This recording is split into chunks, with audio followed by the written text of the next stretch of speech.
Good morning everyone, তোমরা সবাই কেমন আছো? আশা করছি খুব ভালো আছো। আর আমিও কিন্তু খুব ভালো আছি।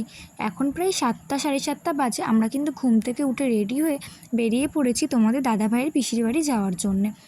আমাদের বাড়ির থেকে কিন্তু আধ ঘন্টার রাস্তা।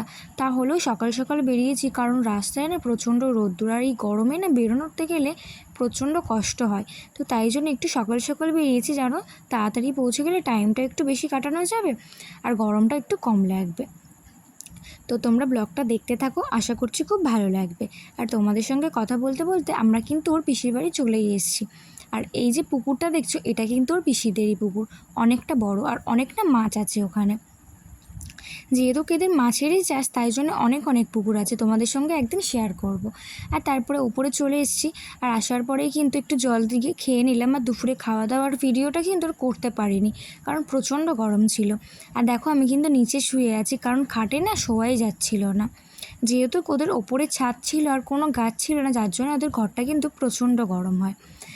আর তারপরে কিন্তু 4টে 4:30 বেজে গেলে গরমটা একটু কমলে আমরা রেডি হয়ে একটু বেরোবো। আমরা কিন্তু বাড়ি চলে আসছিলাম, ওরা বললো একটু ঘুরে খাওয়া দাওয়া করে রাত্রে যাওয়ার কথা। তো ওদেরই বাড়ির আশেপাশে একটু ঘুরতে যাব, তাই জন্য কিন্তু রেডি হয়ে আমরা বেরিয়ে পড়লাম। আর তোমাদের দাদাভাইয়ের সঙ্গে যাকে দেখছো, সে কিন্তু আমার সম্পর্কের ছেলে হয়। এটা কিন্তু খুব হাস্যকর একটা ব্যাপার যে আমার থেকে অনেক বড় আমার সম্পর্কে ছেলে হয়। তো তার গল্প কিন্তু তোমাদের সঙ্গে একটা কোনো ব্লগে আমি জানাবো।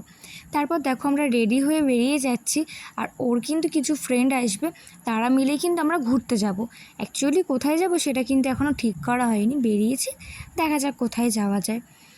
তো তোমরা কিন্তু আমার ভিডিও অনেকেই পছন্দ করো, যার জন্যই কিন্তু আমার ভিডিওটা করা। আর আমিও কিন্তু খুব পছন্দ করি, কিন্তু তোমরা কিন্তু সবাই ভিডিও দেখো, কেউ কিন্তু লাইক করো না।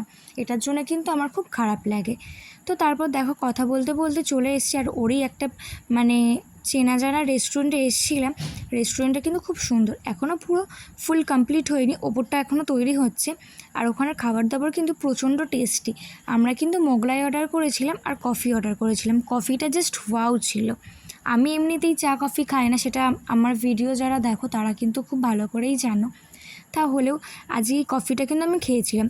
আর আসার সময় ওদের বাড়িতে আর যাওয়া হয়নি, কারণ অনেকটা রাতই হয়ে গিয়েছিল, যেহেতু বেড়াচাপার থেকে আমরা রাজারহাটে অবধি চলে গিয়েছিলাম। আসার সময় আমরা বিরিয়ানি কিনে চলে এসেছিলাম, খুব রাগারাগি ওরা করছিল, কিন্তু রাত হয়ে গিয়েছিল বলে ওই জন্য যাওয়া হয়নি। আর বাড়ি এসে তোমাদের দাদাভাই দেখো ভিডিও দেখছে, মানে খেলা দেখছে, সরি। আর আমি দেখো খুব রেগে যাচ্ছিলাম। তারপরে কিন্তু ভিডিওটার কন্টিনিউ করা হয়নি, খাওয়া দাওয়া করে আমরা শুয়ে পড়েছিলাম। আর সকালে আমরা কোথায় যাচ্ছিও যে তোমাদের দাদা ভাইয়ের কিন্তু আরেকটা যে গাড়ি আছে, সেই গাড়িটার লাইসেন্স আজকে দেওয়ার কথা, সেখানেই যাচ্ছি। অ্যাকচুয়ালি আমি যেতাম না, কারণ হচ্ছে আমার কিছু কেনাকাটা করার ছিল, তাই জন্য তোমাদের দাদা ভাই বললো চলো একসঙ্গে লাইসেন্সটাও নিয়ে আসি আর কিছু কেনাকাটা যেটা আছে সেটাও করে আসি। আর আমরা যেখানে গিয়েছিলাম, যেতে যেতে কিন্তু আমাদের গাড়ির খিদে পেয়ে গিয়েছিল, তাই একটু খাইয়ে নিলাম। আর দেখো জায়গাটা কত সুন্দর। জায়গাটার নাম ঘোড়ার রাস না কি একটা বলছিল, অ্যাকচুয়ালি আমি সেটা বলতে পারছি না তোমাদের সঙ্গে, কিন্তু এমন একটা কোনো নাম ছিল। আর ওখানে কিন্তু প্রচণ্ড হাওয়াও দিচ্ছিল। তো ভিডিওটা দেখতে থাকো, আশা করছি তোমাদের কিন্তু খুব ভালো লাগবে। তাকে যদিও ভালো লাগছে, কিছু প্রশ্ন মনে জাগছে, মনে হচ্ছে যেন ডাকছে সে আমায়। আর তারপর দেখো ওখান থেকে আসার সময় আমাদের বাগানে চলে গিয়েছিলাম। আর বাগানে কিছু শাক গাছ বসানো হয়েছিল, তো সেখান থেকে আমি আর তোমাদের দাদাভাই কিছু শাক তুলে নিলাম রান্না করার জন্য। বাড়ি ফিরে স্নান করে কিন্তু বসে পড়েছি, যেগুলো কেনাকাটা করেছি সেগুলো, ওগুলো অবশ্য তোমাদের সঙ্গে ভিডিও করা হয়নি, তাই জন্য দেখাচ্ছিলাম। একটা টেবিল ক্লক কিনেছিলাম, খুব কম দামে পেয়েছি তাই জন্য। আর কিছু বিস্কিট কিনেছিলাম, চকলেট কিনেছিলাম আমার খাওয়া দাওয়ার জন্য। আর তার মধ্যে কিন্তু দুটো ঘট কিনেছিলাম, একটা তোমাদের দাদাভাইয়ের আর একটা হচ্ছে আমার।